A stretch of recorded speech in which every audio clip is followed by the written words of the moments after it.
పల్లెసీమలోని పడుచుల అందాల పాటల నింపిన మేటి భాష, మాగాణములలోన మంచి మెట్ట పొలాల పంటల గురించి పాడు భాష, రైతు కూలీల పరాచికముల యందు జీవము బరసిన జీవ భాష,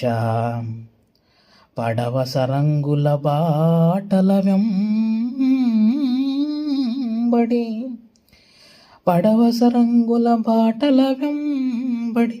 పాటలై వర్షించు పదును భాష, పండితుల పామరుల కూడా పరవశముగా హాయిగా నుచ్చరించు భాష.